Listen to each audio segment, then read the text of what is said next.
Fakta mengejutkan, setelah usia 40 tahun, otak kita mulai menyusut 5% setiap dekade. Bukan cuma bikin cepat lupa, tapi juga bikin kemampuan berpikir menurun. Tapi tunggu dulu.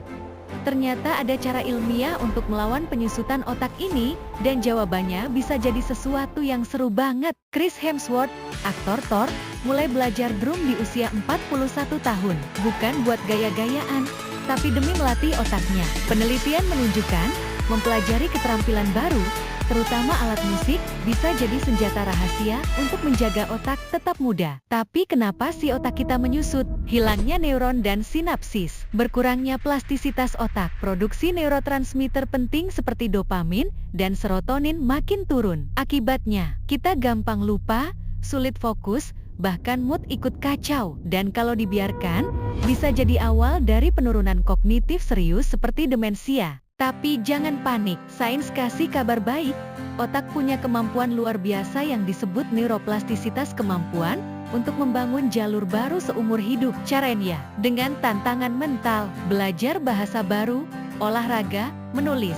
Tapi ada satu aktivitas yang dianggap latihan otak paling menyeluruh, belajar alat musik. Kenapa musik? Karena saat main musik, hampir semua area otak aktif bersamaan. Mendengar nada, membaca partitur, menggerakkan tangan dan jari. Semua ini memperkuat korpus kalosum, jembatan penghubung otak kanan dan kiri. Hasilnya, ingatan lebih tajam, fokus meningkat, dan bahkan volume otak bisa bertambah. Fakta menarik, penelitian di Frontiers in Aging Neuroscience menemukan bahwa lansia yang belajar piano selama 6 bulan mengalami peningkatan nyata pada memori dan bahasa. Bahkan, hanya 3 bulan belajar harmonika bisa meningkatkan daya ingat verbal secara signifikan.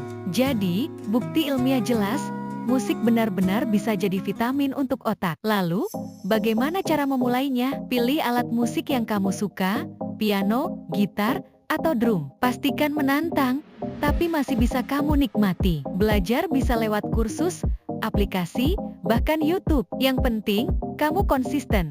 Karena kunci neuroplastisitas adalah keterlibatan jangka panjang. Jadi, meski waktu tak bisa dihentikan, otak kita masih bisa dilatih untuk tetap muda. Ingat, bukan soal seberapa cepat kamu bisa menguasai musik, tapi perjuangan belajarnya itulah yang membuat otak tetap tumbuh. Dan kabar baiknya, tidak ada kata terlambat untuk memulai. Kalau kamu mau otak tetap sehat dan cerdas, yuk mulai tantang diri kamu hari ini. Klik like, share ke temanmu, dan jangan lupa subscribe untuk konten sains dan sejarah menarik lainnya di Alpha Story.